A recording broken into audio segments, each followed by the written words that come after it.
Quoi? Bonjour et bon lundi matin. Pour rappel, on se retrouve avec la seconde partie de mon épisode sur la timidité. Je rencontre toujours des problèmes d'audio, mais cependant, bonne nouvelle, j'ai réussi à trouver quel était le problème. Donc, semaine pro, on a un audio nickel, c'est promis. Avant de commencer ce podcast, je suis très content de vous annoncer son premier sponsor qui n'est nul autre qu'eBay Club. Je ne peux laisser le micro qu'à nul autre que Cynthia Cartwright. Eh bien, mais arrêtez, oui, c'est moi, Cynthia, oui, qui d'autre que moi? Pour ceux qui ne sont pas à la page, le concept est très simple. Lorsque vous faites des achats sur Internet, un pourcentage de votre achat peut vous être remboursé sur votre cagnotte eBay Club, et ça, c'est le cashback. Mise en situation, je dois me préparer pour une soirée très sélecte, mais je pue, je suis laide, je n'ai rien, et je suis avare. Je vais donc utiliser eBay Club sur Asos pour bénéficier d'un cashback de 2,9%, m'acheter un parfum sur Nocibé avec un cashback de 6,6%, je peux oublier mon prénom on the floor avec Jennifer Lopez en sentant bon, en étant bien habillé, et en plus avec ces petites économies, je peux me permettre de me prendre un Long Island. eBay Club compte des milliers de partenaires actuellement. Si vous êtes encore plus avare, vous pouvez tester les codes promo disponibles sur Internet grâce à l'extension de navigation eBay Club qui se chargera de sélectionner pour vous le plus avantageux et vous permettre de faire le plus d'économies possible. À partir de 10€ sur votre cagnotte, vous pouvez vous envoyer cet argent par virement bancaire, PayPal, même le transformer en carte cadeau Amazon. Mais plus intéressant encore, les bons d'achat utilisables sur Internet ou en magasin. J'ai cassé mon lit récemment pour des raisons que je tairai. Enfin, je me suis bien amusé hier soir, quoi. Qu'est-ce que j'ai fait, vous pourrez vous demander? Eh bien, j'ai acheté un bon d'achat Ikea remboursé à 6,6% et le résultat, j'ai un nouveau sommier et j'ai même pu me remplir la panse par la suite en magasin. Mais ce n'est pas terminé. Petit cadeau d'ailleurs pour ceux qui écoutent ce podcast actuellement, non pas 3 mais 6€ vous attendront dans votre cagnotte en utilisant mon code de parrainage LUCHE6 sur YouTube ou sur la plateforme de streaming que vous utilisez actuellement. Si vous voulez vivre une nouvelle vie, faire des économies et évoluer, je vous invite à tenter eBay Club, vous ne le regretterez pas. Je le redis, mais sans eux, je ne serais rien, j'ai été sauvé. Merci au premier sponsor du jour qui n'est nul autre que eBay Club. Des sirènes, s'il vous plaît. Merci beaucoup à vous, encore une fois, Luche6 en barre d'infos sur votre plateforme de streaming ou sur YouTube. Voilà, c'est tout. Merci, au revoir. Quoi? Là, vous êtes timide, vous vous êtes rendu compte que vous étiez timide, vous avez cherché à comprendre un peu pourquoi vous êtes timide. Là maintenant, pour moi, l'essentiel, c'est d'identifier sa timidité. Et c'est pour ça que là, une espèce de sous-catégorie de la timidité comportementale, il y a 2 types de timidité. Et la première est tout simplement la timidité globale. Alors là, il n'y a pas forcément de secret. Vous êtes timide dans toutes les situations, vous avez peur de parler à tout le monde, vous avez peur de vous exprimer devant tout le monde. Et c'est là peut-être qu'on va parler de timidité maladive, qu'on va même parler peut-être d'anxiété, même si pour moi, ça reste 2 choses différentes. Enfin, la timidité peut être un résultat de l'anxiété, mais pas l'inverse. La timidité maladive est une forme de timidité sévère au point de ne plus avoir envie d'entretenir des contacts avec l'extérieur. Les personnes qui souffrent de timidité maladive vont éviter les relations humaines, se renfermer sur elles-mêmes. Cette forme de timidité est une souffrance constante et nécessite fréquemment un accompagnement. Alors, si vous souffrez de timidité maladive, globale, tout ce que vous voulez, là, vous avez vraiment besoin d'aide. Parce que une personne timide, encore une fois, c'est pas une personne qui souffre d'anxiété. C'est quelqu'un qui va sortir, c'est quelqu'un qui va quand même chercher à avoir des interactions sociales. Parce que c'est pour ça que la timidité est une souffrance, parce qu'en fait, on est timide et c'est quelque chose qu'on vit mal parce qu'on n'a pas envie d'être timide. On a envie d'aller vers les gens. On a envie de se faire des amis. On a envie de partager notre lumière d'une certaine manière. Sauf que là, c'est comme si nous, on se voyait comme une espèce d'arc-en-ciel. Vous êtes sur Photoshop, là, et vous allez dupliquer votre calque. Et ce calque, il y a un bug sur Photoshop, mais il est désaturé. C'est comme si vous avez mis un filtre Vesco Cam sur votre personnalité, alors qu'en réalité, le fichier RAW est en couleur. Vous voyez ce que je veux dire? C'est ça, être timide, et c'est ça, avoir du mal à être authentique, à s'exprimer de la manière dont on a vraiment envie, etc., etc. Mais c'est pas un truc dont souffre tout le monde. Et c'est pour ça qu'on va parler de timidité situationnelle. Et c'est le genre de timidité dont on parle depuis le début de cet épisode. Votre timidité se manifeste uniquement dans des contextes précis où un genre d'inconfort, voire de peur survient. En règle générale, vous n'êtes pas timide, vous n'avez aucun souci du genre, mais dans ces situations précises, vous perdez totalement vos moyens.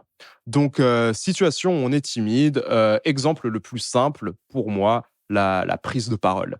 Encore une fois, vous êtes au collège, là d'un coup on vous demande de lire, de vous lever, là vous perdez tous vos moyens, vous peinez à lire alors qu'en plus vous êtes de gros lecteurs à la base, ou sinon vous avez peur de lire parce que vous êtes illettré. C'est pas ça que je voulais dire. Mais vous avez du mal à vous exprimer.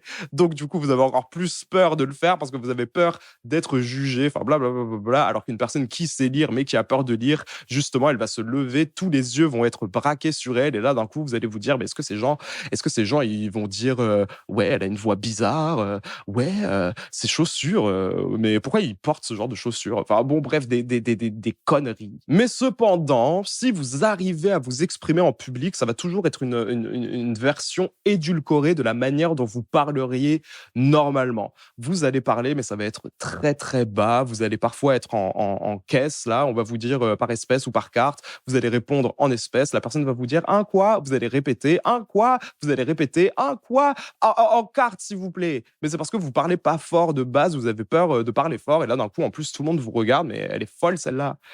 Personne ne l'entend parler, on t'a pas demandé de crier, hein. On t'a demandé de parler à un volume qui était audible pour tout le monde.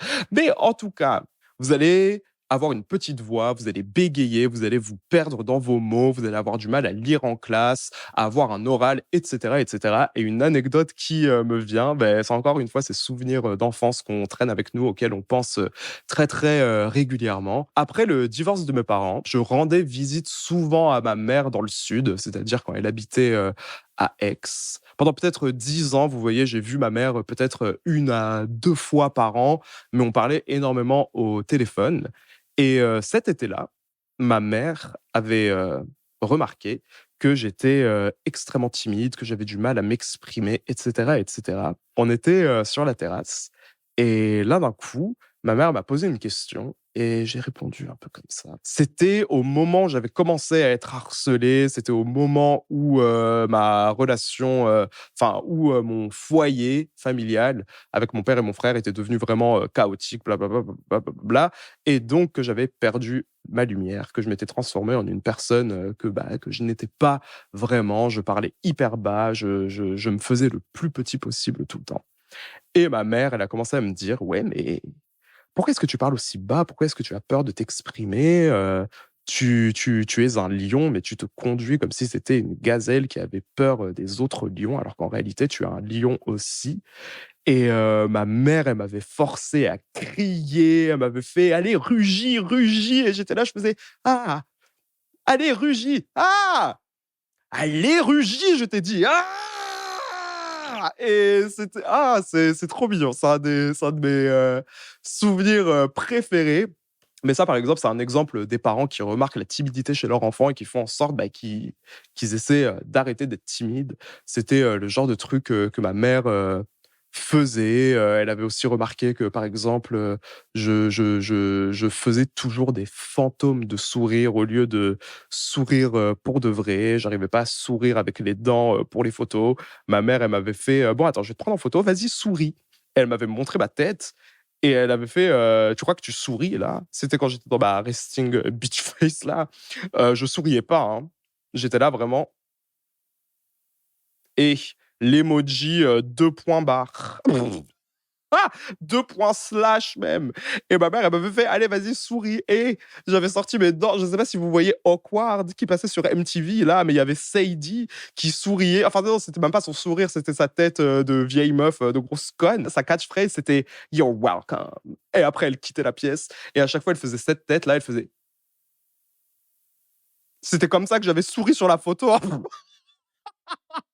Moi, je croyais que j'avais souri alors que pas du tout. Enfin bon, bref. Ma mère, elle avait fait de son mieux. Bon, après, on se voyait 3 fois par an, vous voyez ce que je veux dire? Ça se trouve, elle aurait fait beaucoup plus de choses pour que je guérisse de ma timidité. Mais bon, on ne vivait pas ensemble. On était à distance. Mais en tout cas, la difficulté pour prendre la parole, ça peut se changer en mutisme si on ne cherche pas à gérer cette timidité à temps. Et la personne timide va même finir par y trouver du réconfort. Cette timidité va se transformer en carapace, alors qu'en réalité, la timidité est une souffrance. Et ça, c'était moi quand j'étais en internat. Ma transition, de toute façon, je vais faire un story time sur mon expérience en internat parce que, et je me rappelle, j'en avais parlé avec Toku. J'en avais parlé avec Toku. Et c'était même pas en mode, je vais te faire une histoire, je vais te faire un story time. On parlait d'internat. Et moi, j'ai dit, mais moi, j'ai été en internat, tu sais. Et on a parlé de ça. Et j'ai dit, non, mais cette année, c'était de la folie. Genre, le premier jour, quelqu'un m'a montré son trou du cul. C'est absolument.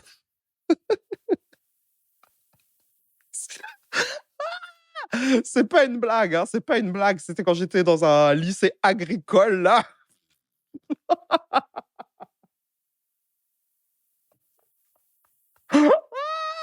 L'abri! L'internat, l'abri, pas l'abri où on se cache, l'abri, la espace BRIE, l'abri. Et lycée agricole, là où j'avais fait une seconde générale, mais en réalité, tous ceux qui étaient là, c'était des gens qui voulaient ensuite faire des premières STAV oui, STAV, c'est ça. Mais du coup, je savais pas ce que je foutais là. Non, mais vraiment. Et quand je vais raconter cette histoire, vous allez hurler. Même c'est quand ma prof là d'anglais, elle avait pleuré devant moi au CDI parce qu'elle avait fait. Mais je comprends pas pourquoi tu es comme ça. Je comprends pas. Ça se voit que tu as de la lumière, mais que tu n'arrives pas à exprimer ta lumière. Allez, allez, exprime-toi et tout. Ah. J'étais tellement timide que ça s'était transformé en Dark Sasuke, que je ne m'exprimais pas, que je ne parlais pas, que j'étais dans la performance constante. Sauf que cette performance-là, c'était pas une performance à but positif, c'était une performance qui disait à tout le monde: laissez-moi tranquille, je ne veux pas vous parler. Ils avaient vu clair dans mon jeu, vous voyez ce que je veux dire, parce qu'il y avait quand même des moments où je rigolais, où je faisais des blagues, etc., etc. Mais c'était un jour tous les 2 mois, genre. Sinon, je ne m'exprimais pas, je ne parlais pas réellement. Et la raison pour laquelle j'avais fait ça, c'était parce que je rentrais de Marseille suite à beaucoup de harcèlement que j'avais subi. Et cette année-là, je m'étais dit, ben, je vais être moi-même, en fait, sans avoir peur du regard des autres, en étant vraiment la personne que j'ai envie d'être, en étant authentique. Et cette authenticité, ça a fait que je me suis fait plein d'amis. J'avais énormément de gens qui m'aimaient beaucoup, qui m'appréciaient. Je me rappelle même quand j'étais rentré à Marseille pour les vacances, après mon retour à Bergerac pendant les vacances scolaires et tout, il y avait peut-être une trentaine de personnes qui m'avaient attendu quand j'étais sorti de la gare et tout. Je crois même qu'il y avait quelqu'un qui avait fait une pancarte, etc., etc. Enfin bon, bref, c'était trop mignon.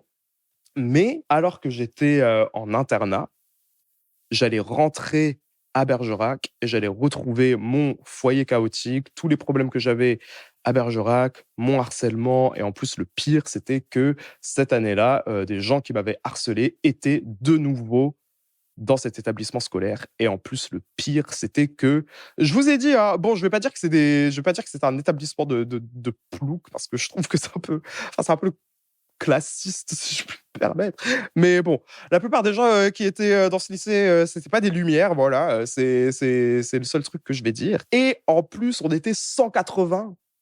On était 180 élèves, dont la plupart étant internes.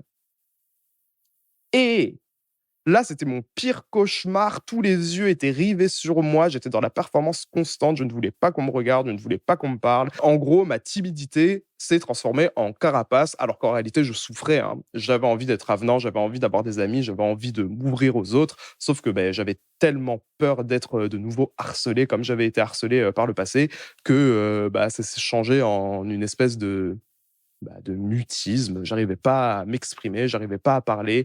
J'avais peur d'être jugé constamment, genre. Et dans les autres exemples où la timidité peut s'appliquer, où la timidité est situationnelle, ça va être encore une fois dans la parole, où on va avoir du mal à s'affirmer, on va avoir du mal à être ferme dans nos opinions, on va avoir tendance à s'écraser, exprimer ses désaccords. Et ça, j'en ai parlé dans la confiance en soi, donc vous pouvez vous rediriger vers cet épisode si vous voulez en savoir plus. Mais en tout cas, il peut y avoir énormément de situations où on peut être gagné par un sentiment d'incertitude, où on peut être timide, mais ça, ça vous est personnel. Voilà les situations dans lesquelles moi, je suis timide.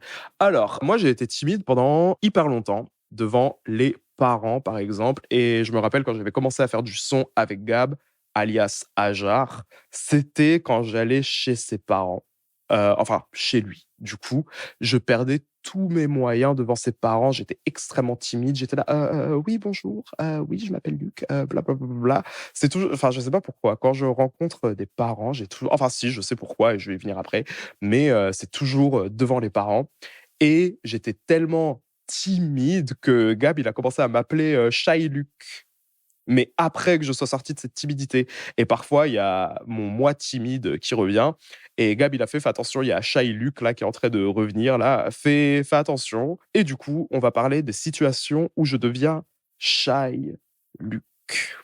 Oh mon Dieu. C'est devant les hommes. Men. Les garçons. Les personnes possédant un pénis.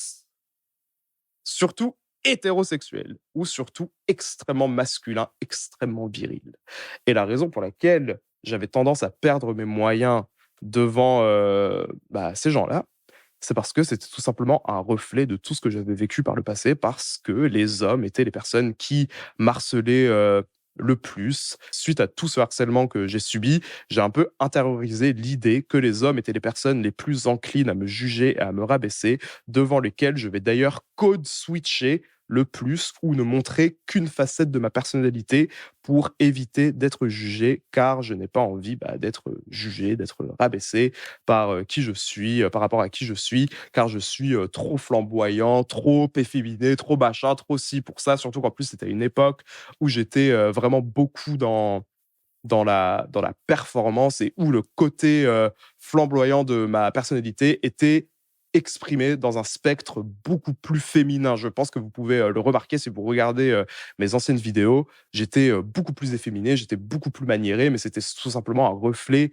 du fait que j'adorais les femmes et que les femmes, c'était les personnes qui avaient tendance à m'accepter le plus facilement, devant qui je n'avais pas à me justifier, devant qui je n'étais pas forcément jugé, etc. Et donc, j'étais dans une espèce de mimétisme. D'ailleurs, ça peut même remonter au moment où j'étais enfant, quand j'ai grandi avec mes sœurs, blablabla. Bla, bla, bla, bla. Enfin, en gros, mon mode d'expression préféré était dans la féminité, alors que maintenant, je pense que je suis beaucoup plus neutre. Je pense que je peux être je peux être maniéré toujours, je peux être efféminé, blablabla. Bla, bla, bla, bla, bla. Mais ça, c'est juste parce que ça fait partie de ma personnalité. Mais cependant, c'est pas dans la performance. C'est pas dans l'idée que je peux m'exprimer, être qui je suis uniquement de cette manière-là. Et maintenant, je suis beaucoup plus à l'aise avec le côté masculin de ma personnalité, parce que justement, j'ai compris que j'avais un côté masculin, et que ce côté masculin, je pouvais l'exprimer comme je le voulais, car en réalité, la masculinité, la féminité, ça peut s'exprimer de plein de manières différentes, et que nous sommes tous des êtres humains uniques. La manière dont moi je m'exprime sur tout ce spectre féminité, masculinité, blablabla, bla, bla, bla, bla, bla, est correct et n'a pas à être jugé, étant donné que je suis qui je suis. Vous voyez ce que je veux dire? Mais ouais, c'était devant ces hommes-là que j'avais du mal à m'exprimer, et ça, c'est un truc que j'ai traîné jusqu'à ce que je déménage à Marseille. Parce que en gros, ouais, j'ai été harcelé pendant tout mon collège par des hommes la plupart du temps, et cetera, et cetera. Donc moi, pour me protéger, pour éviter d'être jugé, je restais aux côtés de femmes. J'étais beaucoup plus ami avec des femmes, et cetera, et cetera, et cetera. Et c'est un truc dont j'ai pu me détacher en arrivant à Marseille et en devenant ami avec beaucoup plus de personnes hétérosexuelles, des hommes. Et maintenant, ça représente la moitié de mon groupe d'amis, en gros. Ou homme tout court, homme gay, homme machin, homme ci, homme ça, machin, machin, machin, machin. Un autre cas de figure où je deviens shy Luc, c'est devant les adultes, plus spécifiquement les parents. Mais en tout cas, point commun de ces deux cas de figure, ce sont les personnes qui m'ont jugé en grandissant et qui ont entravé le vrai moi, qui m'ont mis en tête que la personne que j'étais était un problème et même un sujet de moquerie. Bon, ça, peut-être que je ferai un épisode sur mon harcèlement, j'en sais rien. Je me juge prêt. De toute façon, moi, j'ai pas honte, vous voyez, des choses qui me sont arrivées. J'ai pas honte d'avoir été harcelé. J'ai pas honte d'avoir grandi dans un foyer chaotique. Enfin, le seul truc dont je pourrais avoir honte, c'est ce que je fais de tout ça. Parce que moi, il y a un truc que j'applique beaucoup. Bon, là, je vais parler anglais. But it didn't happen to me. It happened for me. Et un autre truc, c'est une go là qui avait fait un récit parce qu'elle avait été V-word, mot en V. Et elle a décidé de faire un livre et de raconter son expérience parce qu'en réalité, elle avait rationalisé, enfin, c'est comme ça qu'elle avait rationalisé ça. Si elle ne fait rien de cette expérience, bah, c'est comme si ça lui était arrivé pour rien. Et là, elle pourrait avoir honte de ne pas se relever, de ne pas machin, de ne pas machin. Bon, après, chacun son rythme, hein, mais moi, c'est comme ça que je rationalise le truc. J'ai pas honte des trucs qui me sont arrivés. Moi, j'aurais plutôt honte de ne rien en faire et bah, de faire du surplace et de m'identifier en tant que victime. Autre cas de figure où je peux perdre mes moyens, les figures d'autorité, plus simplement, les gens en charge, les gens qui sont dans une hiérarchie, on va dire. Donc, ça va être les policiers, les professeurs, les CPE, les gens de la banque, tous les fonctionnaires, entre guillemets, en général, quand en réalité, ils en savent plus que moi. Ils ont une espèce de pouvoir sur moi. Et ça a toujours été un truc qui me mettait extrêmement mal à l'aise, car en réalité, toutes les personnes qui étaient dans une hiérarchie, on va dire, qui étaient au-dessus de moi, un pouvoir d'autorité sur moi, ce sont des gens qui ne se sont pas préoccupés de moi par le passé. Ce sont des gens qui m'ont délaissé, qui m'ont négligé, qui ont été incapables ou n'ont absolument pas eu envie de m'apporter de l'aide quand j'en ai eu besoin. Donc, ce sont des gens à qui je ne fais pas forcément confiance, donc devant qui je vais limiter mon authenticité, mon expression de moi, car ce sont des gens qui me font peur. Aussi, c'est parce que ça va être parfois des gens qui en savent plus que moi. Par exemple, mon père, c'était quelqu'un d'extrêmement intelligent, c'était quelqu'un qui était extrêmement cultivé, mais qui avait pas forcément envie de partager ce savoir. Et je pense que c'était quelqu'un de très complexé aussi, donc qui passait ses complexes sur ses enfants parce qu'il ne savait pas A ou Y. Donc, en gros, en grandissant, à chaque fois que je ne savais pas un truc, j'étais moqué, on me disait que j'étais bête, que j'étais machin, que j'étais ci, que j'étais ça, et ça, c'était même pas forcément mon père, mais c'était aussi les gens au collège, blablabla. Enfin, moi, je sais pas pourquoi, mais on me disait tout le temps que j'étais bête. À chaque fois que je ne savais pas quelque chose ou que je manquais de connaissances par rapport à un sujet, c'était quelque chose qui était moqué. Donc, c'est pour ça que j'ai intériorisé cette idée que si je n'ai rien de cohérent à ajouter à la conversation, ou que si je ne sais pas quelque chose, je dois me taire parce que sinon on va me dire que je suis bête. Une timidité, ça peut entraîner des problèmes de contact avec des personnes de hiérarchie supérieure. Voilà.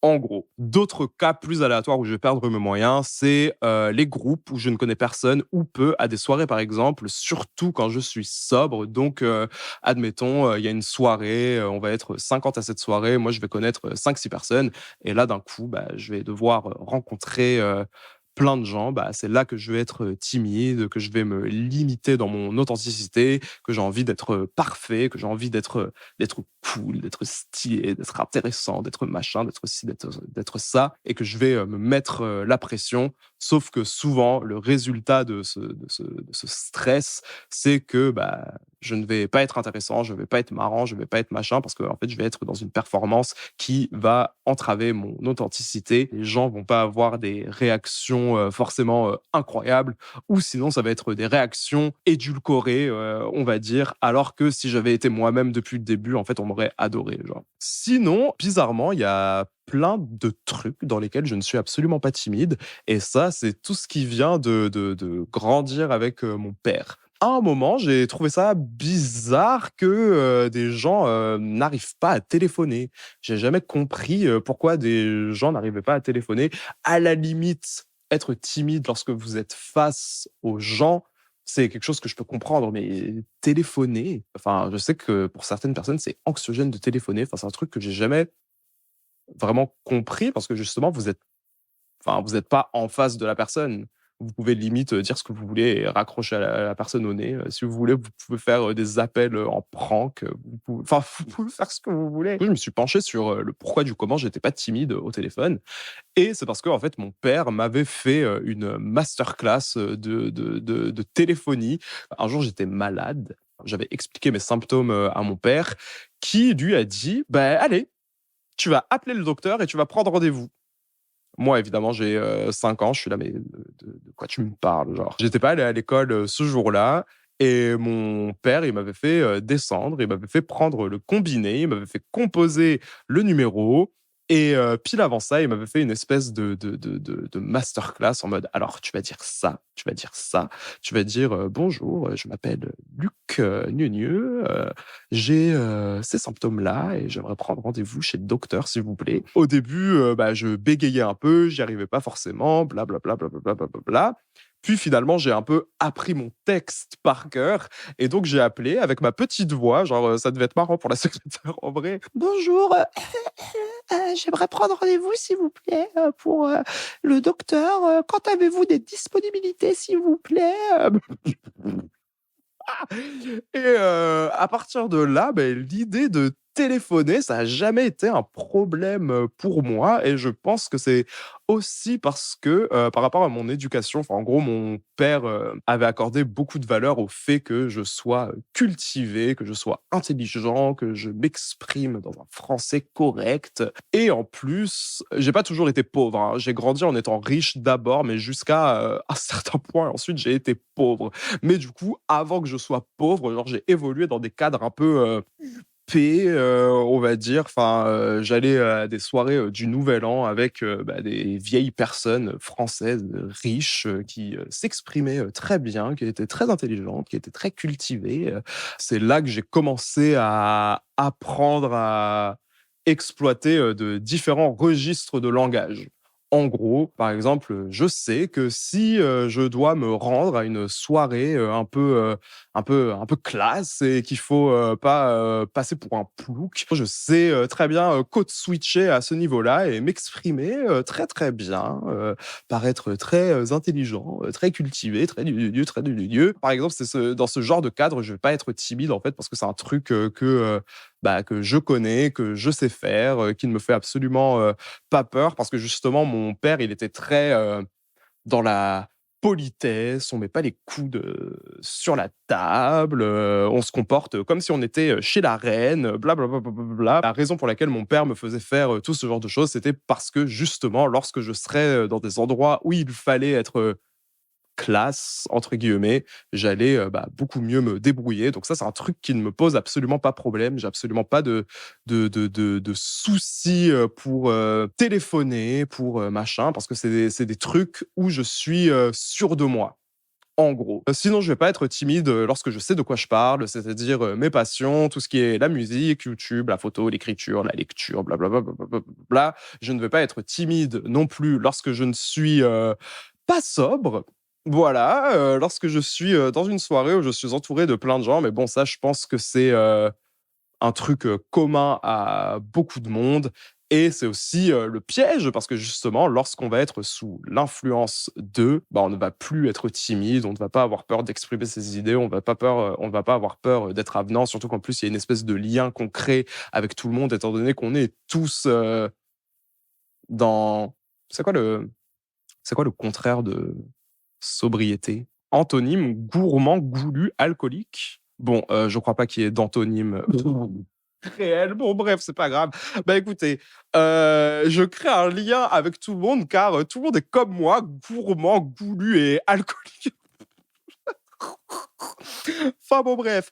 Ou sinon, quand j'apprends à connaître les gens, c'est là que je suis, le moins timide, que je ne suis justement plus dans la performance et pendant un moment, j'avais, beaucoup moins de mal à me dévoiler lorsque c'était fait dans, l'intimité, quand j'avais un certain confort et je pense que c'est pour ça justement que j'ai pu, m'exprimer sur qui j'étais vraiment en faisant une espèce de grosse vidéo dans l'intimité, sans musique, sans machin, sans machin, sans machin. Parce que moi, c'est toujours comme ça que j'ai réussi à m'affirmer dans mon authenticité. Et surtout, le truc que moi j'ai le plus entendu dans ma vie en grandissant, c'était qu'on me disait: «Ah mais t'es cool en fait finalement!» Surtout quand j'étais dans la timidité. En gros, moi, mon évolution s'est faite dans moi qui étais très avenant, très, présent quand j'étais, enfant.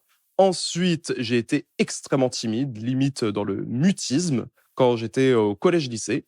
Ensuite, en arrivant à Marseille, j'ai commencé à m'exprimer, réellement, mais j'étais dans la performance et maintenant je pense que j'arrive à un stade où je suis réellement authentique. Voilà.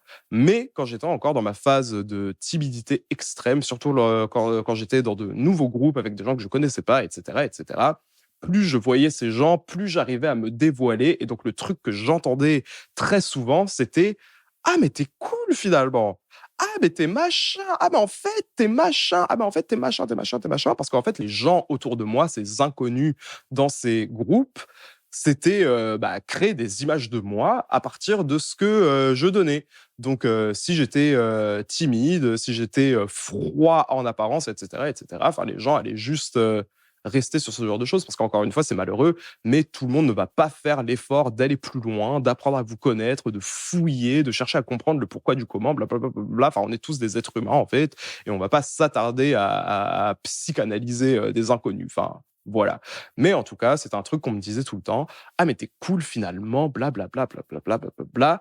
Parce que justement, j'avais commencé à m'ouvrir uniquement car j'avais réussi à m'ouvrir au fur et à mesure et c'était pas un truc que j'étais capable de faire, comme ça, en un claquement de doigts. Mais pour ne citer que Billie Eilish, et je pense que je vais la citer aussi dans l'épisode sur la performance sociale, dans Growing Older, là je vais vraiment sortir l'accent, je vais parler un peu comme ça, peut-être comme Emily in Paris, peut-être que...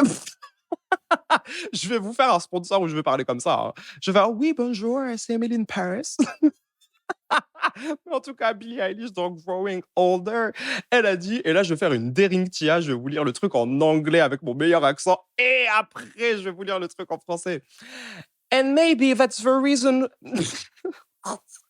And maybe that's the reason every sentence sounds rehearsed, which is ironic because when I wasn't honest, I was still I was still being ignored. Et la version française, et peut-être que c'est la raison pour laquelle chaque phrase semble répétée dans le sens on va faire des répétitions et tout, blablabla. Ce qui est ironique, car lorsque je n'étais pas honnête, j'étais quand même ignoré. Et quand j'ai entendu cette phrase-là dans Growing Older, et j'ai pété mon crâne, j'étais là, mais comment ça se fait que toi, là, t'es même pas majeur aux USA, là, et t'arrives à mettre des mots sur mes sentiments comme ça, là, mais t'es une sombre folle, toi, en fait. Retourne nous faire tes trucs, là, où tu te tords dans tes clips, là, et c'est bon. J'ai pas demandé à être psychanalyste, là, comme ça va pas ou quoi? Et retourne manger des araignées, retourne révulser tes yeux, là, avec des effets de lumière effrayants, non mais ça va pas ou quoi? Et enfin bon bref, sauf que à la fin de la journée, en fait, si vous êtes dans la performance, les véritables cartes que vous avez sont exactement les mêmes parce que vous allez être face à des gens qui seraient susceptibles de vous apprécier ou de ne pas vous apprécier. Et ça, c'est le jeu de la vie. Et de toute façon, là, on va d'abord parler des conséquences de la timidité en règle générale en se basant sur une de mes sources qui est Passeport Santé. Mais dans les solutions pour bosser sa timidité, je pense qu'il faut être à l'aise tout simplement avec le fait que tout le monde ne va pas vous aimer, hein. Enfin, admettons que vous soyez une pomme, est-ce que vous allez péter un câble parce que, certaines personnes n'aiment pas les pommes, vous comprenez pas, en plus vous êtes une pomme, donc vous pouvez pas, changer votre nature de pomme, votre condition, de pomme. Vous allez pas en vouloir aux gens, d'aimer, les poires. Vous allez juste être là en mode: «Bon, je vais me concentrer sur ceux qui aiment, les pommes et puis voilà, moi je suis très contente, en tant que pomme. De toute façon, je suis un fruit qui est extrêmement populaire déjà». Enfin bon, bref. Vous voyez ce que je veux dire? C'est essentiel d'être en phase avec le fait que tout le monde ne va pas vous apprécier, que vous soyez dans la performance ou non, parce que ça se trouve, même cette performance dans laquelle vous allez être, certaines personnes ne vont pas y être réceptives. Donc ça n'a absolument aucun sens, en fait, de faire semblant. Mais en tout cas, les conséquences de la timidité. J'ouvre les guillemets.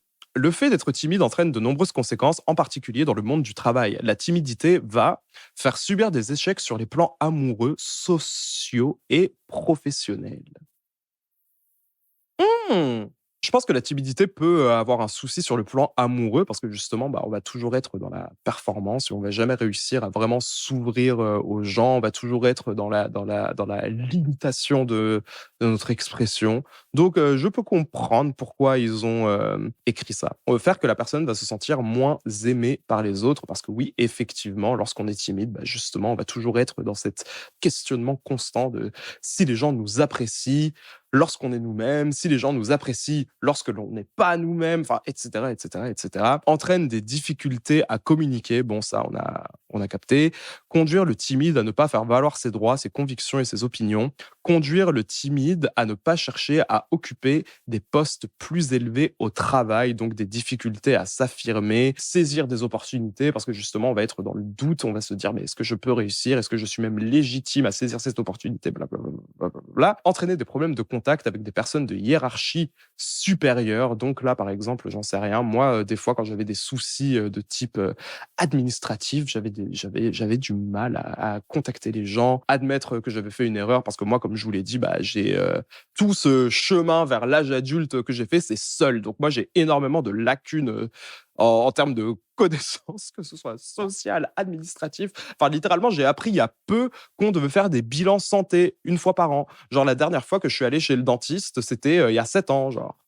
Bon, pas d'inquiétude, je fais des bains de bouche, je me brosse les dents. Mes dents vont très bien. Je n'ai jamais eu aucun problème. Je n'ai jamais eu d'appareil dentaire, de trucs. Mais j'en sais rien. Enfin, pour moi, c'était pas naturel de faire des bilans santé, de savoir si nos yeux allaient bien, machin, machin, machin. Enfin, pour moi, tu vas faire ce genre de choses uniquement si tu as un problème. Enfin, vous voyez ce genre de choses? C'est des trucs que je ne sais pas. Enfin, moi, il y a énormément de trucs que je ne sais pas. J'évolue actuellement dans ce monde sans véritable repère. Genre là, par exemple, par rapport à mes ordinateurs, il y a pas longtemps, et franchement, je me sens tellement bête parce que, enfin, j'étais dans une banque, vous voyez, et j'étais prélevé chaque mois parce que j'avais une assurance. J'avais tous mes soucis d'ordinateur. Euh, Mes assurances, bon, là, je ne peux pas en bénéficier actuellement parce que c'est trop tard, ça va faire 1 an, 2 ans, blablabla. Mais j'aurais pu dire, oui, mon ordinateur ne marche plus, je ne peux pas travailler. J'aurais pu profiter de mon assurance et me faire rembourser un ordinateur. Enfin, c'est le but des assurances, en fait. Mais ça va pas ou quoi? Donc là, en fait, si j'avais été assez formé pour, évoluer, dans le monde du travail, dans le monde adulte, ça se trouve tous les soucis que j'ai eus, l'année précédente avec mes ordinateurs, je ne les aurais jamais connus. Mais c'est quoi ce bordel? Bon bref, quand je me suis rendu compte de ça, j'étais là: «Mais bon». De toute façon, là, je suis en train de me remettre en place, je suis en train de regagner des sous, sortir de la pauvreté et tout, bla. Les trucs qu'on va faire là, c'est qu'on va prendre des cours, se prendre un comptable là, on va faire on va mettre tout en place. Et du coup, ouais, j'ai du mal à contacter les gens, j'ai du mal à poser des questions, surtout lorsqu'il s'agit, bah, de fonctionnaire, c'est le seul mot qui me vient, mais je pense pas que ce soit le mot correct. Enfin bon, bref. Conduire le timide à ne pas être ambitieux, à être sous-employé et à rester sans succès dans son emploi. Donc ouais, la timidité, c'est fou parce que ça va même avoir une influence sur la manière dont on aborde nos projets, parce qu'on est dans une espèce de dévalorisation du soi de manière constante. On est tout le temps là à se jauger, à se juger, à se rabaisser, à ce machin, à ce machin, à ce machin. Et parfois, même dans le monde du travail, on va avoir du mal à avancer, à saisir des opportunités. Enfin, ça, je crois que je l'ai déjà dit. Et ça va aboutir à un développement de carrière limité. Donc là, on a identifié sa timidité. On sait quand on est timide, pourquoi on est timide. Donc là, encore une fois, il y a vraiment des moments où il faut se remettre en question et vraiment fouiller. Si vous avez du mal à faire ça, peut-être que vous pouvez commencer une thérapie, voir un psy. Peut-être que ce psy va trouver ces réponses-là pour vous, que vous allez réussir à vous défaire de cette timidité dont vous souffrez. Moi, en tout cas, c'est la manière dont j'ai réussi à le faire. Je me suis questionné sur pourquoi, où et comment j'étais timide, blablabla. Bla, bla, bla, bla, bla, bla. Le plus gros conseil, je pense, qui est le début de tout, c'est se faire violence. Comme dans l'épisode sur la confiance en soi, accepter le problème est un pas très important pour pouvoir surmonter ce problème. Accepter le fait que vous êtes timide. 50% des gens en France ont répondu oui quand on leur a demandé s'ils souffraient de près ou de loin de timidité, donc ce n'est rien d'anormal ou d'absurde. Au contraire, accepter le problème vous permettra, là c'est mes notes à moi que je suis en train de lire, hein. Au contraire, Merde, j'ai perdu ma ligne. Au contraire, accepter le problème vous permettra déjà en premier lieu de vous défaire de cette honte qui va avec cette timidité, car en général, quand on est timide, ce qui est déjà une forme de honte, on a aussi honte d'être timide. Vous pouvez, si ça vous aide, verbaliser cette timidité et ça pourra peut-être même aider vos amis à mieux vous comprendre. Cependant, faites attention quand même à ne pas vous infantiliser sans le vouloir, car en le faisant, ça pourrait être très frustrant, en plus de faire remonter un sentiment de honte. Si vous êtes timide, on peut vous aider, mais malheureusement, faire le plus gros du travail vous appartient. Apprenez à pêcher de vous-même. Donc là, le pêcheur à qui on apprend à pêcher, apprenez à pêcher vous-même. Apprenez à pêcher vous-même. Et cette espèce d'infantilisation dont je voulais parler, c'est un truc qui peut être extrêmement frustrant parce que nous, on veut juste parler d'une espèce de souffrance qu'on a. Et donc là, d'un coup, on va être dans des espèces de groupes et certaines personnes ne vont pas savoir comment réagir, quoi faire de cette nouvelle information que vous avez verbalisée où vous allez expliquer un peu à vos amis que vous êtes timide, ce qui va les aider à mieux vous comprendre. Mais parfois, ces amis ne vont pas trop savoir comment réagir. Et donc, du coup, ils vont faire des trucs pas bizarre, mais un peu frustrant. Vous allez vous sentir, infantilisé ou par exemple, j'en sais rien, vous êtes dans un encore une fois au bar avec des amis et tout et là d'un coup cet ami va vous mettre les projecteurs sur vous justement et va être là en mode: «Mais vas-y parle! Mais allez vas-y!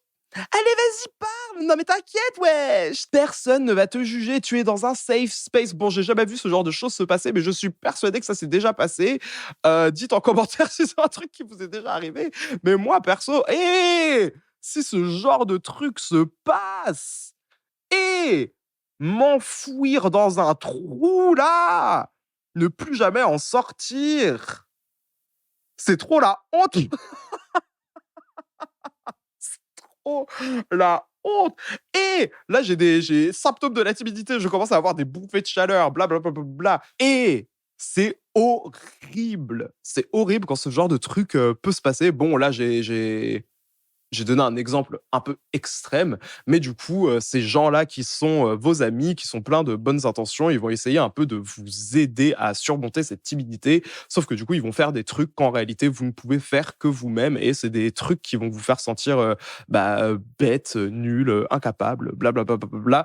À moins que ce soit, fait dans la bienveillance, mais aussi le respect et aussi, dans la nuance, que ce soit plus une aide proposée plutôt qu'une aide, imposée.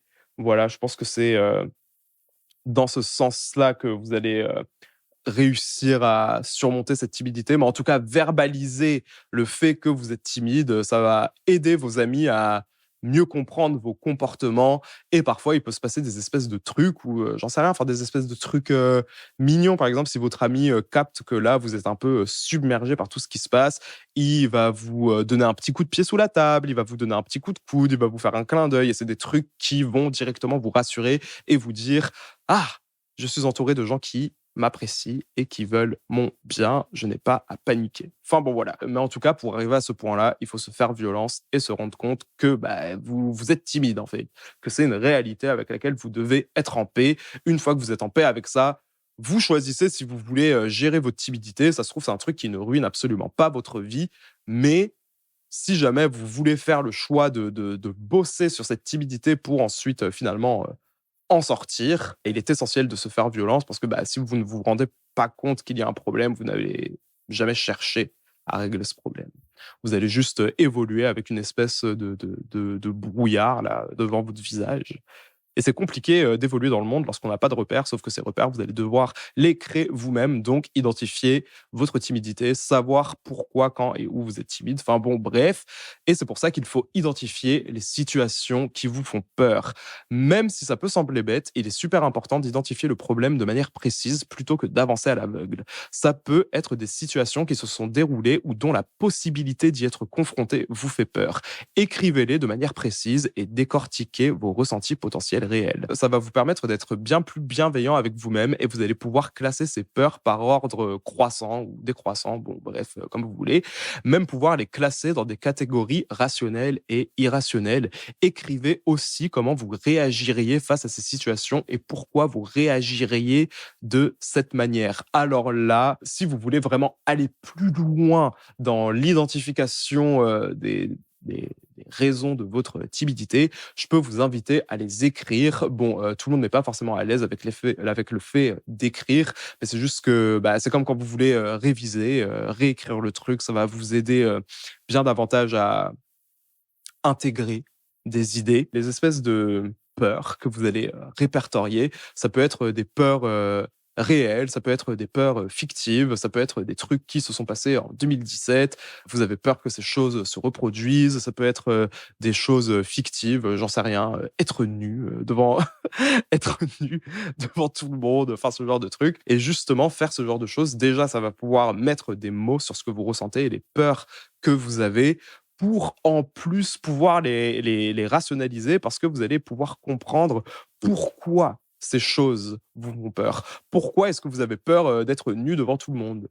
Est-ce que c'est parce que vous n'aimez pas votre corps? Est-ce que c'est parce que vous faites preuve d'énormément de pudeur? D'ailleurs, pour moi, la pudeur, ce n'est pas ne pas aimer son corps. Des gens pudiques adorent leur corps, mais bon, enfin, ce sont des choses différentes. Mais voilà, faire ce genre de choses, ça va vous aider à être beaucoup plus précis dans le règlement de ce problème et justement, ça va vous aider à bah, avancer, quoi. Classer vos peurs dans irrationnel, rationnel, ça pour moi, c'est le truc au-dessus. Par exemple, j'en sais rien, une peur que vous avez, c'est de vous exprimer en public, par exemple, encore une fois, au bar avec ses potes et que tout le monde rigole à gorge déployée, vous regarde, vous pointe du doigt et que tout le monde dise: «Non mais regardez cette sale plouc, ha ha ha ha, elle est vraiment nulle, elle est vraiment nulle. Non mais regardez ce vieux gars, il est ah! T'oses parler de peinture acrylique alors que tu as un bouton sur la gueule, blablabla. Bah, ça, c'est des trucs qu'on voit plutôt dans des séries, vous voyez ce que je veux dire? Surtout qu'en plus, oui, ce sont des trucs qu'on voit dans des séries lorsque les personnages principaux ont des peurs irrationnelles, qui font des espèces de cauchemars, blablabla. Bah, pouvoir classer ces peurs dans des catégories rationnelles, irrationnelles, ça va vous permettre de vous dire: «Mais en fait, j'ai peur, que ce genre de truc se passe, mais enfin, quelle est la probabilité que ça se passe, réellement?» Donc c'est des trucs que vous allez mettre de côté et les trucs qui sont rationnels, vous allez pouvoir bosser dessus de manière beaucoup plus précise et efficace. Ensuite, réévaluer certaines situations. Donc, identifier les situations qui vous font peur, ça c'est quand et où, et réévaluer certaines situations, là c'est le pourquoi. Si vous êtes dans une situation où vous avez honte et que vous sentez que vous commencez à paniquer, stoppez la situation si vous le pouvez. Si vous êtes à une soirée, dîner ou quoi, dites que vous devez aller aux toilettes et c'est là que vous allez pouvoir analyser ce qui vous rend si anxieux et dédramatiser la situation si besoin. Écrivez même si vous en avez l'occasion pour coucher vos émotions à l'instant T. Ça aide beaucoup mieux à rationaliser ces émotions et c'est quelque chose que vous pourrez revisiter plus tard et peut-être même voir des progrès. En tout cas, si vous en ressentez le besoin, faites une pause. Quand vous écrivez, essayez d'utiliser des conjonctions, donc des mots types.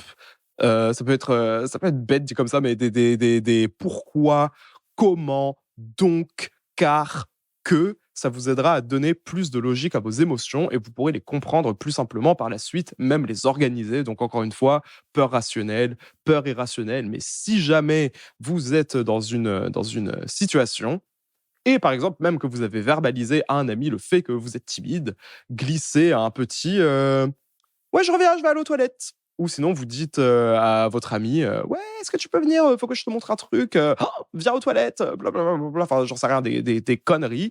Et en faisant ça, vous allez justement pouvoir mettre en pause tout ce qui se passe. Vous allez même pouvoir, même pas forcément dire à votre ami «Alors là, je suis timide, je souffre, je sais pas quoi faire, je suis en train de paniquer», mais vous distraire. Justement, retrouver un nouveau repère, vous remettre le temps d'un moment dans votre zone de confort réévaluer la situation, savoir pourquoi vous avez peur, pourquoi vous traversez ce truc à cet instant T.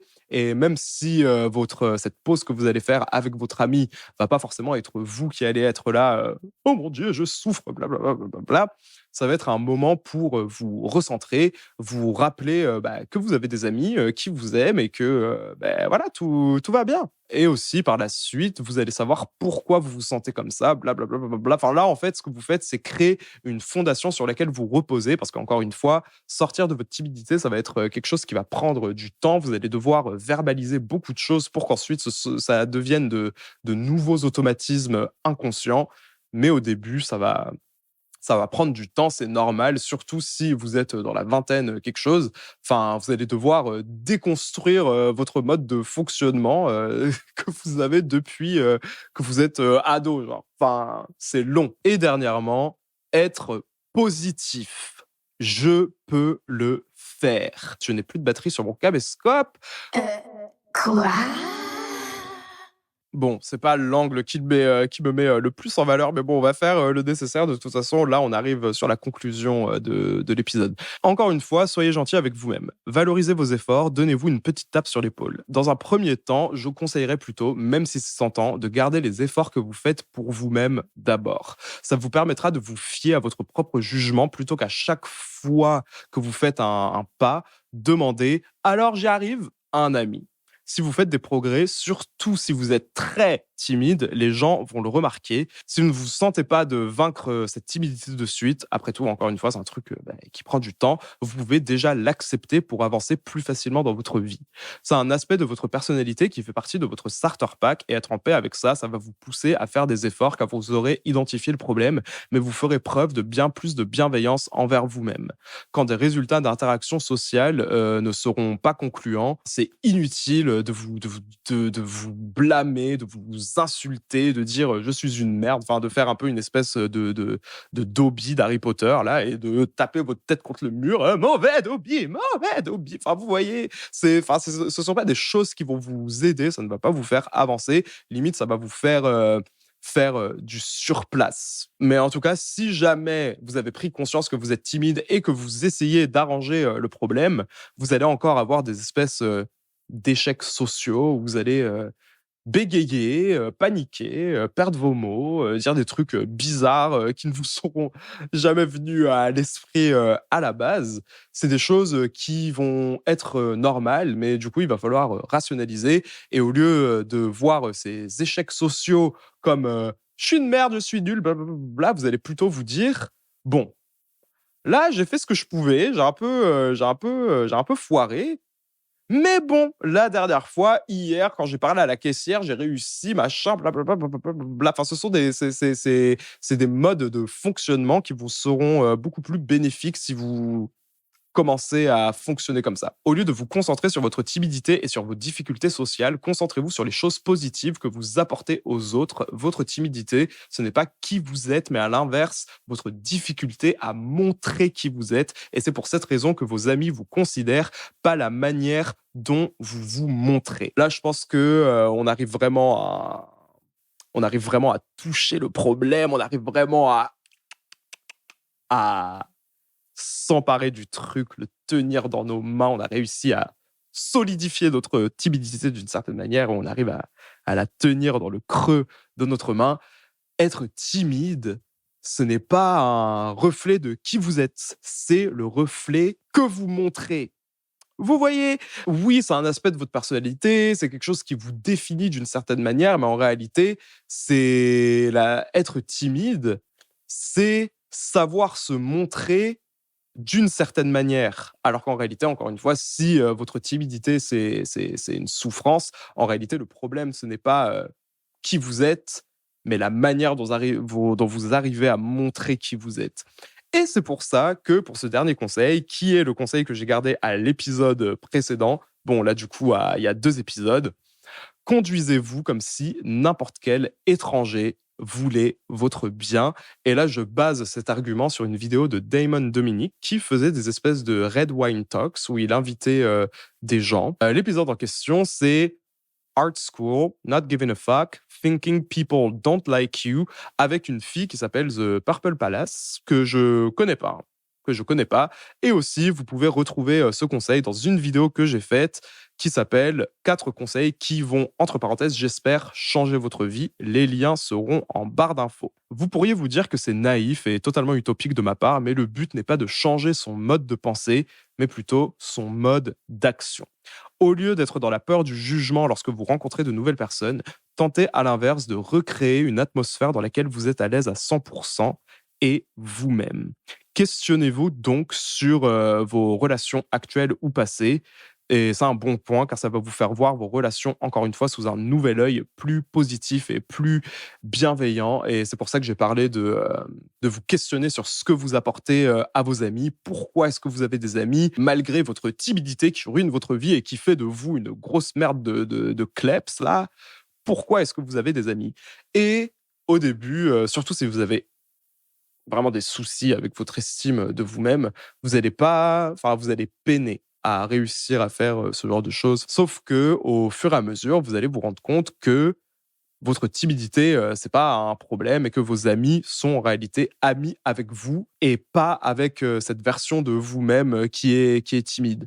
Donc, vous allez vous rendre compte de vos qualités. Vous allez savoir si vous êtes intelligent, si vous êtes drôle, si vous êtes cultivé, si vous avez énormément d'empathie, que vous donnez de bons conseils, que vous êtes là pour les gens, etc., etc., etc. Voilà. Parce que justement, vous allez réussir à recréer cette espèce d'intimité que vous avez avec les gens lorsque vous êtes à 100% vous-même. Et si jamais vous n'avez pas d'amis, demandez-vous quand est-ce que vous êtes la meilleure version de vous-même et c'est probablement lorsque vous êtes à l'aise, que vous n'êtes pas stressé, dans la peur d'être jugé, etc., etc. C'est un peu un genre de fake it till you make it. C'est vraiment un jeu auquel vous pouvez jouer avec vous-même et je peux vous assurer que vous verrez des résultats. Demandez-vous comment agirais-je si tout le monde dans cette pièce m'aimait pour qui j'étais vraiment? Ça va vous aider à vous faire des amis, à être plus ouvert, avoir des interactions sociales plus satisfaisantes, plus naturelles, et ça va surtout vous aider à montrer votre véritable personnalité. Les gens en face de vous vont en général répondre de manière positive à cette version de vous-même, car tout le monde aime une personne souriante, tout le monde aime une personne avenante qui fait preuve d'empathie, mais à l'inverse, lorsqu'on est dans le mauvais côté de notre timidité, qu'on est dans la peur de ne pas être apprécié, vous allez être dans la projection de vos insécurités et c'est quelque chose que les gens vont ressentir. Vous allez être froid, distant, voire même bizarre parce que déjà vous allez paraître froid, distant, désintéressé de la conversation et en plus des fois on va vous parler, vous allez faire des espèces de trucs étranges. Déjà vous parlez pas aux gens et d'un coup vous faites je dois aller aux toilettes et vous allez partir, vous allez quitter la pièce. Il y a certaines personnes qui vont être là, mais bon, lui, il est un peu bizarre. Sauf que la réalité qui peut parfois faire mal, c'est que c'est un truc que vous avez créé de toutes pièces vous-même et c'est une forme d'auto-sabotage. Vous allez juste donner raison à une théorie qui ne provient que de votre esprit. Avant de vous demander si vous êtes le problème, demandez-vous sous quel jour vous vous montrez et travaillez sur ça en premier lieu. Tâchez quand même d'être dans la nuance, surtout si vous voulez être apprécié pour ce que vous êtes vraiment. Ne tombez pas dans la performance sociale, entre parenthèses, teasing de l'épisode suivant, période. C'est ce que j'ai écrit. Et si jamais vous avez peur, posez-vous une question. Ai-je envie d'être apprécié pour qui je suis vraiment ou pour une version édulcorée de moi-même? La réalité est que tout le monde ne va pas vous apprécier. Agir comme s'il voulait votre bien, mais supposer que le monde est contre vous avant même que le monde vous ait donné son avis, d'ailleurs, ne vous apportera pas grand-chose, alors que l'inverse, oui. Et c'est là que mon podcast, Choisir ses amis, vous aidera, je pense, surtout si vous êtes une personne timide, qui n'a pas d'amis, qui peine à créer de nouvelles relations avec des gens. L'épisode Choisir ses amis va par la suite vous aider à savoir qui choisir, qui garder dans votre vie, parce que justement, lorsqu'on choisit d'être une personne avenante, drôle, machin, machin, machin, machin, machin, et c'est de ça dont je parle quand j'ai dit que, par exemple, vers mes 2 dernières années de lycée, j'ai décidé d'être populaire, d'être apprécié, d'être machin, d'être machin, d'être machin. En fait, c'est juste que je me suis montré sous mon meilleur jour et ce meilleur jour-là, beaucoup de personnes y ont répondu de manière positive. Et étant donné que moi, j'avais pas forcément ce réflexe de me faire des amis, de rencontrer de nouvelles gens et que j'étais validé, je prenais chaque personne parce qu'il y avait beaucoup de gens qui voulaient être mes amis. D'un coup, il y avait beaucoup de gens qui voulaient se rapprocher de moi. Moi, j'ai pris toutes ces personnes comme des trucs positifs et j'avais plein d'amis. Ensuite, on s'est retrouvés dans la situation que j'ai énoncée dans l'épisode choisir ses amis. Si d'un coup, vous voulez être dans la performance et de fake it till you make it, blablabla, vous allez voir énormément de différences dans votre vie. Vous allez avoir plus d'amis, vous allez avoir des gens en fin de soirée qui vont dire oh, mais il faut absolument que tu me passes son Instagram, il faut absolument que tu me passes son numéro, blablabla. Vous allez être dans des situations comme ça. Et c'est pour ça que c'est important de savoir qui vous voulez garder dans votre vie, pourquoi et comment avancer avec toute cette validation. Et c'est pour ça que je vous avertis, je vous invite à ne pas tomber dans la performance, en tout cas trop, ou à prendre conscience que c'est un truc dont il va falloir vous détacher par la suite parce que c'est comme les enfants et c'est comme les chiens. Genre, oui, je suis en train de comparer les enfants à des chiens. Vous voulez que le chien s'asseye, vous lui donnez une friandise, le chien fait le raccourci à je m'assois, récompense, friandise, et finalement, c'est un truc qu'il va intégrer, il va finir par s'asseoir de lui-même sans même que vous ayez à lui demander. C'est à peu près ça qui va se passer lorsque vous allez être dans la performance sociale. Vous allez recevoir beaucoup de récompenses sous la forme non plus d'échecs sociaux, mais de réussites sociales.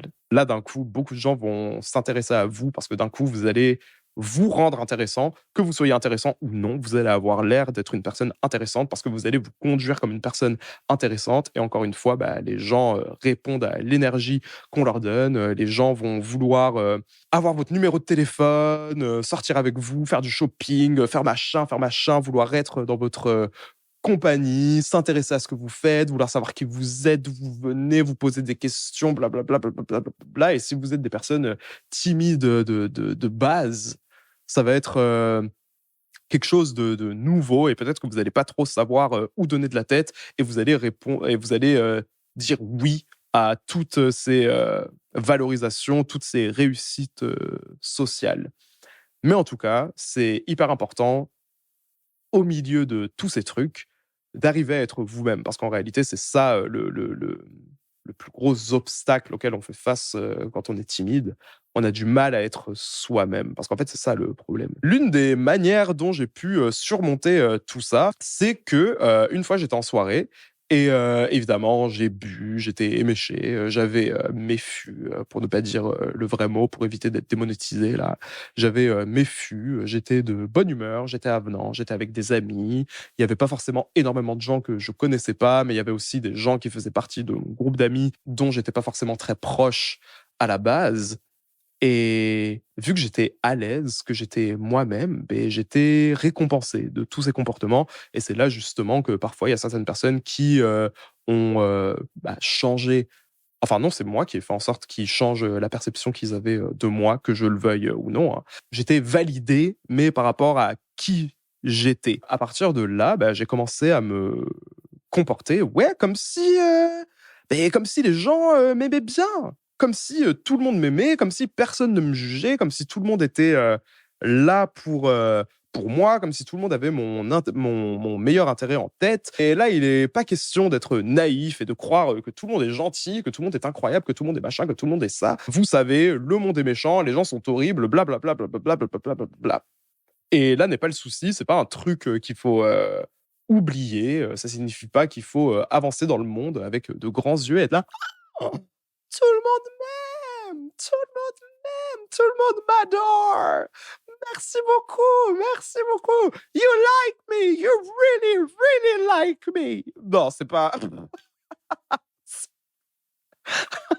C'est pas c'est pas le pardon, c'est pas le but parce que de toute façon, même si vous êtes vous-même, tout le monde ne va pas vous apprécier. Encore une fois, l'exemple bizarre de la pomme là que j'avais tout à l'heure. Mais en tout cas, Conclusion, la timidité peut-elle être un problème? Alors pour moi, si ça fait juste partie de votre personnalité et que ça ne vous ruine pas la vie de manière professionnelle, que c'est pas forcément anxiogène, pas forcément.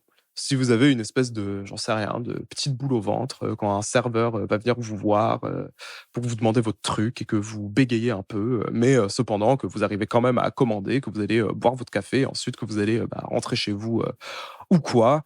Non, c'est pas forcément un problème. Enfin, c'est pas forcément un truc qui doit vous alarmer et que là, d'un coup, vous devez, être là: oh mon Dieu, qu'est-ce que je fais? Blablabla, blablabla». Il y a même certaines personnes, qui trouvent ça, mignon, que vous soyez timide, mais bon, moi, bon, vous connaissez mon avis, sur la question, enfin, certaines personnes sont à l'aise avec ça, mais moi, je détesterais qu'on me voie comme une, espèce de truc, fragile en mode: «Oh, il est trop mignon, il est timide, wesh, il est timide».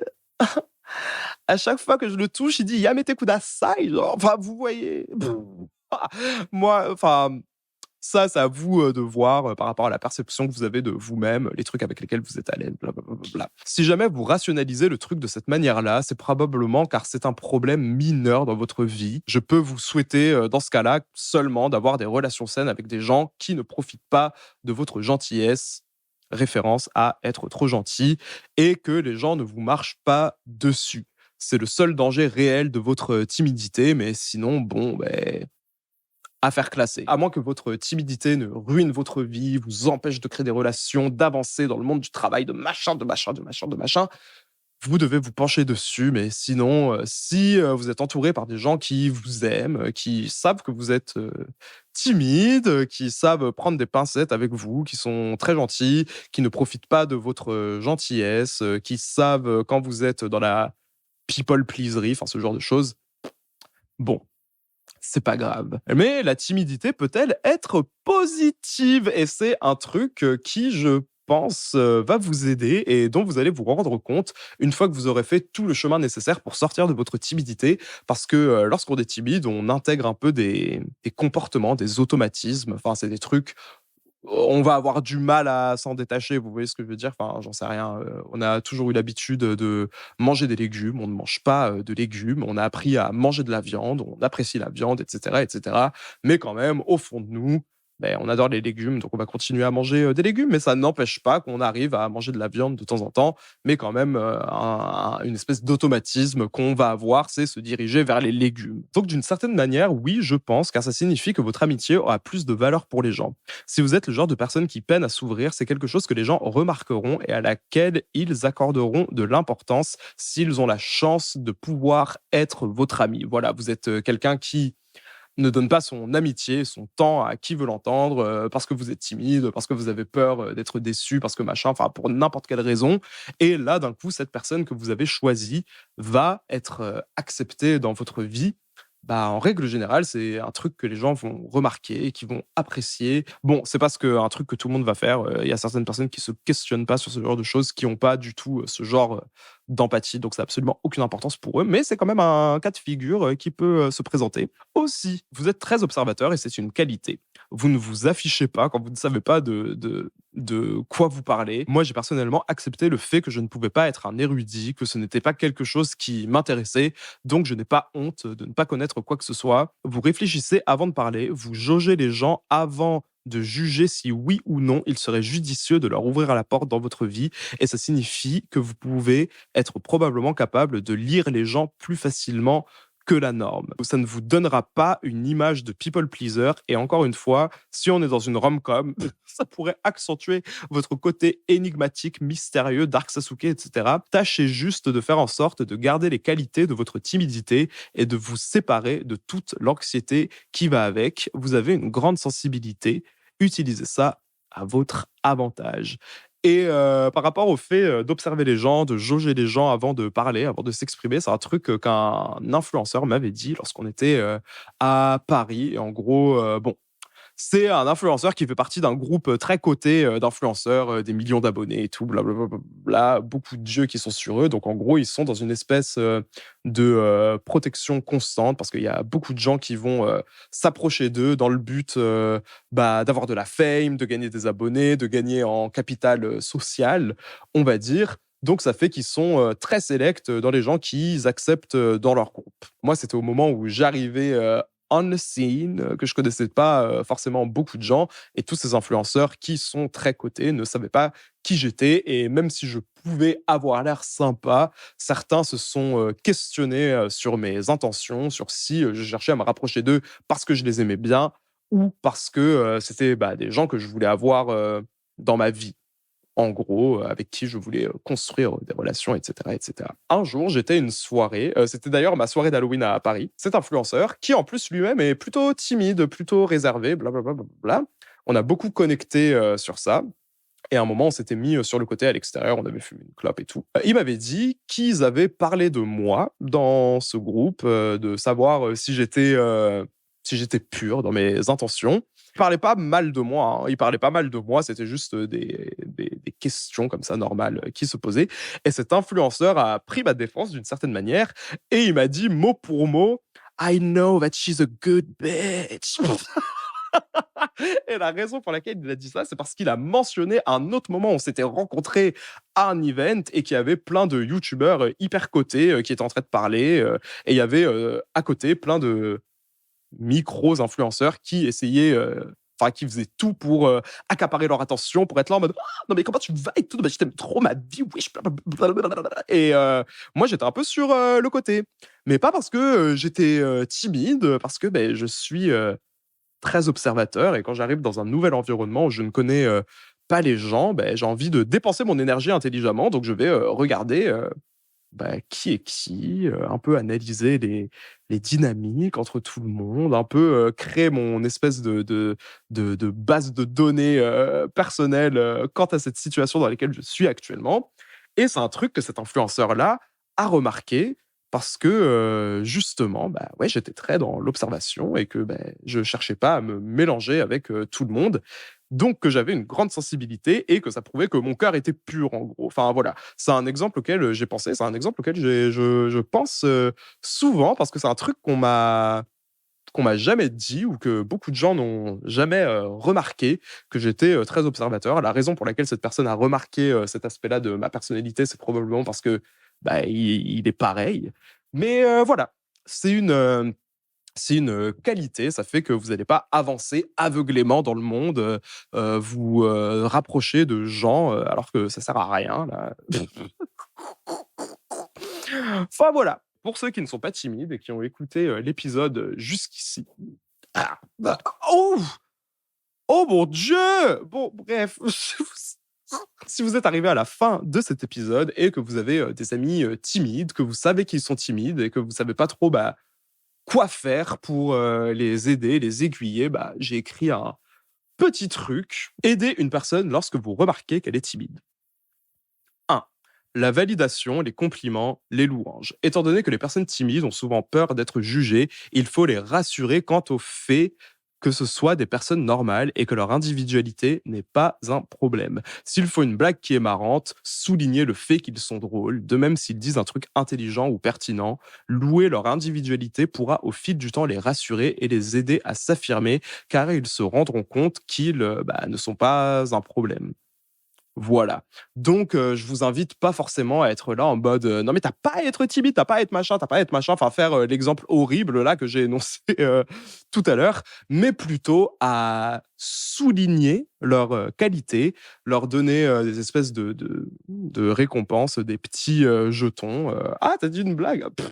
Ah, mais qu'est-ce que t'es drôle, blablabla. Bla, bla, bla. Bon, après, il faut que vous soyez honnête et que vous ne soyez pas dans la désillusion de certaines personnes. Enfin, quand même, il faut être honnête, il faut dire les termes, etc., etc. Mais voilà, la validation, les compliments, les louanges. Si même vous savez que cette personne est timide et que cette personne a partagé avec vous le fait qu'elle l'était, qu'elle voulait travailler sur sa timidité. Si par exemple, j'en sais rien, vous faites une soirée et que vous remarquez que cette personne a beaucoup plus travaillé sur sa timidité et qu'elle arrive beaucoup plus à être ouverte, c'est un truc que vous pouvez souligner. Admettons, si la semaine d'après, vous vous voyez pour prendre un café, vous pouvez dire à cette personne: ah oui, mais au fait, quand tu étais à cette soirée, c'était vraiment cool de te voir comme ça, c'était vraiment cool de te voir t'amuser, avoir du bon temps, t'ouvrir aux autres gens, blablabla. Blablabla. Mais sans être dans l'infantilisation, sans être dans cette idée de mais tu peux le faire, hein, tu peux le faire vraiment. Non mais, oh, t'inquiète pas, ma vie, wesh. Enfin, voilà. Et du coup, si vous savez qu'ils sont timides, n'en faites pas une montagne, mais à l'inverse, faire des petites remarques subtiles, du style j'ai pensé à X la dernière fois et c'est dommage, tu devrais plus t'affirmer, etc., etc. Et pour conclure cet épisode, je vais vous lire 2 citations qu'il y avait sur Passeport Santé. Donc, écoutez, je les ai trouvées pertinentes, donc je vais les lire. Si vous voulez être beaucoup aimé, beaucoup et souvent, soyez borgne, bossu, boiteux, tout à votre aise, mais ne soyez pas timide. La timidité est contraire à l'amour et c'est un mal presque incurable, qui est une citation d'Anatole France dans Stendhal, sorti en 1920.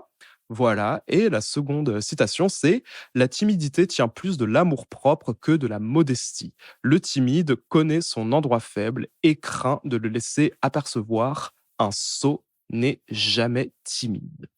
Auguste Guillard dans Quintessence. Je ne connais pas, mais en tout cas, citation pertinente, 1847. Voilà, nous en arrivons à la fin de cet épisode. Voilà, si vous êtes des personnes timides, identifiez là où vous êtes timide, connaissez vos lacunes, apprenez à savoir pourquoi. La citation de Auguste Guillard, là, je trouve qu'elle est très pertinente parce qu'en réalité, si vous êtes timide, c'est pas parce que vous êtes modeste, mais c'est parce que vous avez de l'amour-propre. Et d'ailleurs, si jamais vous êtes timide et que vous pensez que vous avez absolument aucune estime de vous-même, blablabla, c'est faux. Vous avez de l'amour-propre, vous avez de l'estime de vous-même, parce que justement, si vous ne vous estimiez pas, vous n'aurez pas peur que les gens vous jugent. Genre. Donc voilà. Prendre conscience de qui vous êtes, pourquoi vous êtes, quand et où. Voilà, c'est à peu près tout. C'est la fin de cet épisode. Mes sources au cours de cet épisode ont été Wellwo, Passeport Santé, Damon Dominic avec son épisode du Red Wine Talk avec ce Purple Palace, ma vidéo 4 conseils qui j'espère vont changer vos vies. C'est tout. Mais sinon, j'ai écrit intégralement cet épisode du podcast. Voilà pourquoi j'ai écrit beaucoup de mes notes. Dites-moi ce que vous en pensez. Comme je vous l'ai dit, moi j'ai envie de... Un hélicoptère vient de passer, bon, très bien. J'ai envie de faire un bon podcast, genre. C'est la fin de ce double épisode sur la timidité. Si vous voulez me suivre sur mes réseaux sociaux, vous pouvez me trouver à @luctvt sur Instagram et Twitter, ou sinon Luche, aka Sœur Conférence, sur TikTok. Si vous voulez suivre le podcast et avoir des news, si jamais un épisode n'est pas publié, si machin, si ça, vous pouvez suivre le podcast à @equapodcast sur Instagram, Twitter et TikTok, où vous pourrez repartager des extraits du podcast pour lui donner davantage de visibilité. Vous pouvez aussi, si vous voulez m'aider, me donner des timestamps de moments qui vous ont plu, qui vous ont marqué, machin, si ça. On se retrouve la semaine prochaine, tous les lundis à 6h30. Voilà, gros bisous et gros bisous, à plus tard. Passez une bonne semaine et on se retrouve lundi prochain à 6h30. Voilà, ciao! Quoi?